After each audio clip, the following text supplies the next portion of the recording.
Recapped. Today, I am going to explain a horror and sci-fi movie called Texas Chainsaws 2013.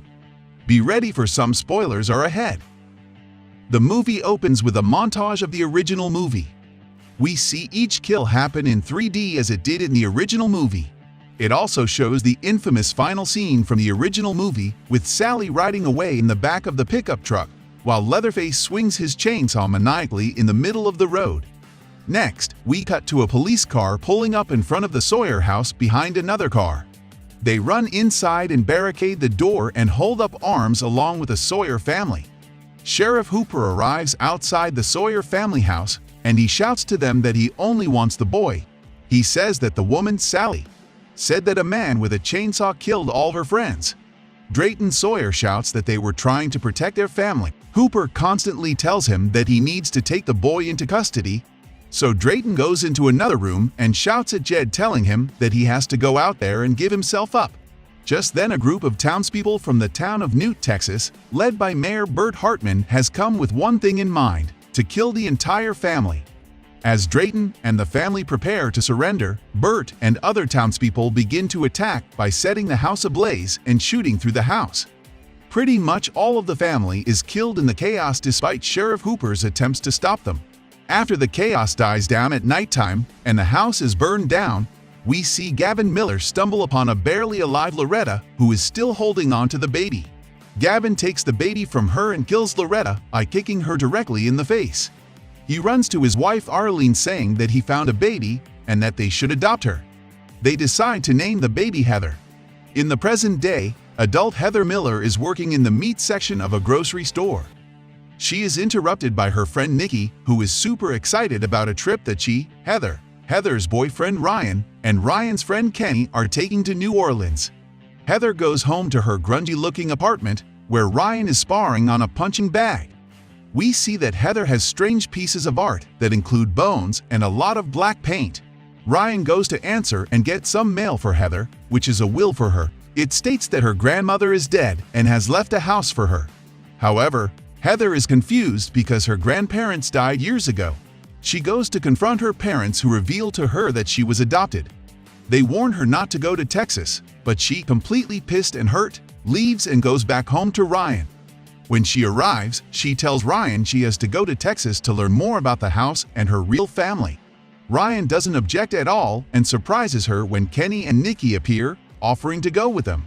So they drive towards Texas, and on the way, they stop at a gas station and accidentally hit someone walking with the van. It's pouring outside, and the guy introduces himself as Daryl. He says that to forget about them hitting him, that they can just drop him off when they get to Texas, and he even offers gas money. So they figure out what the hell and let him come along. When they finally reach the house, they are met at the gates by Farnsworth, who gives her a keychain full of keys. He also gives her a letter from her deceased grandmother Verna and advises her to read it immediately. He goes on his way, and they go through the gate. The house is stunning and filled with antiques. They explore the house and decide that they should get some food from a local store that may be around. Daryl offers to stay behind and set all their bags up for them, and he also gives them some money for food. They leave him at the house and go into town. After they leave, Daryl immediately starts stuffing things from inside the house into his bag. He's obviously a thief/scam artist. He explores the house and uses the keys to get to every door. However, he wonders what the large key goes to and goes all throughout the house until finally, he stumbles upon a hidden room behind a wall. He goes into the room, which leads him to a door. He uses the big key on the door and goes down into a wine cellar of some sort. As he looks for something to pry it open with, he turns back to the metal door and Leatherface appears and strikes him over the head with a hammer.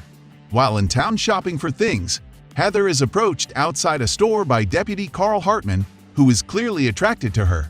Heather tells Carl where she's staying, and the mayor overhears this and asks her if she's related to the Sawyers. She lies and says no and quickly leaves with her friends. When they arrive back at the house, they see that everything is a wreck. They deduce that Daryl must have been a thief and robbed them and left. They relax since it wasn't anything extremely valuable missing and have a few drinks, and Heather is exploring the house upstairs. While Kenny is cooking, he notices the wall/door that Daryl went through, and he walks through. Kenny walks down into the cellar and sees Daryl's bag and a pool of blood. He calls out for Daryl but doesn't get a response. Then when he steps into the room with the metal door, he sees the metal door is wide open. Suddenly, Leatherface jumps out of the darkness and chases Kenny. Kenny gets halfway up the stairs when Leatherface shoves a hook through his back. Back in the house, Heather is upstairs and stumbles into a room where the corpse of Grandma Verna is sitting in a chair. She screams and runs downstairs to find everyone, but she sees the house is empty. When she runs into the kitchen, she sees Leatherface holding a severed hand and cutting the fingers off into a bowl. She screams and catches his attention, and he grabs her and tosses her onto the kitchen floor. When she comes to, she is in a room in the cellar, and we see Leatherface cutting up Daryl's body in pieces. Heather quickly jumps up and runs up the stairs. Leatherface chases after close behind. She falls down the front stairs when she gets outside and runs to the back of the house, which is a graveyard full of the Sawyer/Carson family. She finds an unfinished grave with a coffin and climbs inside. As Leatherface stalks the graveyard, he hears Heather crying and jumps on top of the coffin and begins cutting into it. Ryan and Nikki step out of the barn house after hearing the chainsaw. He stops cutting into the coffin and runs toward them. They quickly run back into the barn house and barricade the door. Ryan finds a shovel and Nikki finds a loaded shotgun. She shoots through the door as Leatherface tries to cut through. Suddenly it gets quiet. They see a pair of lights through the door, and the van suddenly crashes through the barn house. They quickly jump in and Ryan drives through the barn and towards the front gate. He tries to ram it, but to no avail. As Leatherface catches up to them, Ryan backs the car up so the gate can open automatically and they drive through it. Just as they do, Leatherface manages to cut through the front tire and the side of the van. This causes the van to flip over and crash. Heather looks over, and we see Ryan is dead. She and Nikki scream as Leatherface tries to cut through the van. He even goes so far as flipping it onto its side. Heather is able to climb out through one of the windows. This distracts him, and he begins to chase Heather through the woods. She manages to reach a fence that leads to a carnival on the other side, and she hops it. Leatherface doesn't stop, and he cuts through the fence, chasing her through the carnival as people run all over, screaming. She gets to the mini Ferris wheel and jumps up and grabs onto one of the seats as it lifts her up. But just as she gets close to him, Officer Carl orders him to freeze. But this gives Leatherface enough time to escape into the woods. Carl takes Heather to the police station for questioning. There we see Sheriff Hooper waiting, and when she describes Leatherface, he is shocked and begins to think Jed must still be alive after all these years. She also admits that she just found out she was a Sawyer. Carl pulls a box labeled Evidence and sits it on the table, saying there is some crazy stuff in it about the Sawyers/Carsons. The mayor shows up and demands to speak with Hooper, so he leaves Heather alone while he goes to talk to him. As soon as he leaves, Heather begins to go through the evidence box that Carl pulled, and she sees how her entire family was killed without a fair trial by the townspeople and the mayor, and her adoptive mom and dad. She reads about the entire incident that took place that night. Meanwhile, one of the police officers was investigating the crashed van and tells Hooper that no one is there. Hooper orders him to stay at the site. The mayor orders him on the walkie to follow the blood, and the officer does so. When he gets in the house, he turns on a video call of some sort so the mayor and Hobbs can see what he sees. As he follows the blood into the cellar and down a dark hallway, he comes upon the room where Kenny, Daryl, and Ryan lay dead and butchered. He sees a freezer, and the mayor opens him to order it. As he gets closer and closer, the freezer suddenly pops open and Nikki jumps up. This shock scares the officer, causing him to shoot Nikki in the head and accidentally kill her.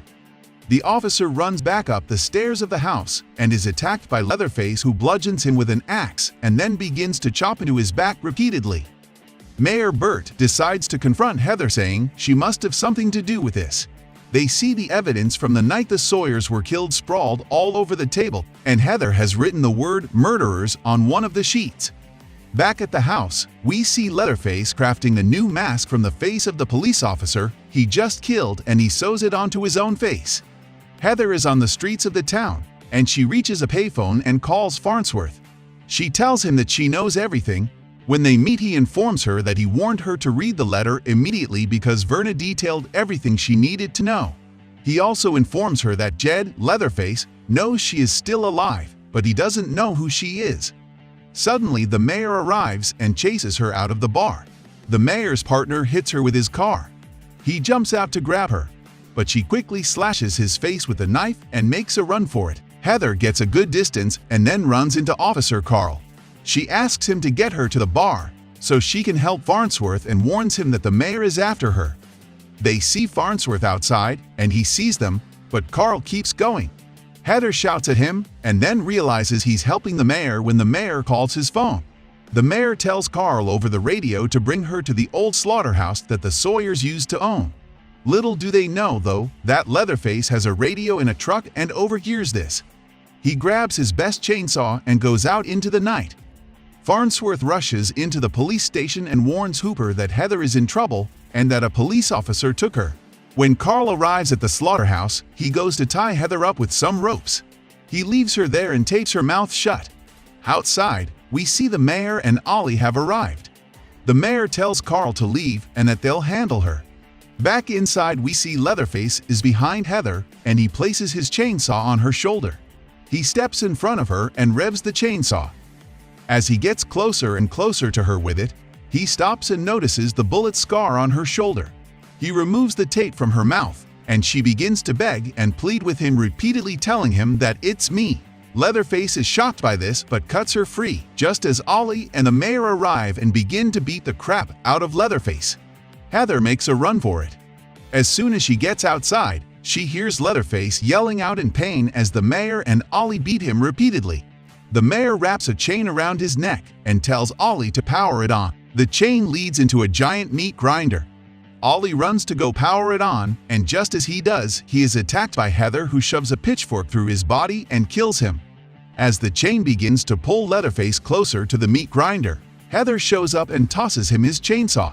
Leatherface uses it to cut the chain and free himself. He rises up, and Heather smirks and tells him, "Do your thing, cousin." Leatherface then cuts both of the mayor's ankles with the chainsaw. The mayor ends up crawling back into the grinder and is shredded to pieces. Back at the Sawyer house, we see Leatherface sitting slumped in a chair, and Heather is standing next to him. She tries to touch his face, but he gets up and goes down into the cellar. Heather finally reads Verna's letter, which in flashback, Verna Carson details that Jed is the only blood relative she has left now, and that whether she chooses to stay or not, she should never forget where her home is. We see Heather go down into the cellar. She stares at Leatherface face to face as she grabs his tray of old food and goes upstairs. She has decided to stay. The movie ends as Leatherface grabs the metal door and slams it shut. The movie ends here. Thanks for watching.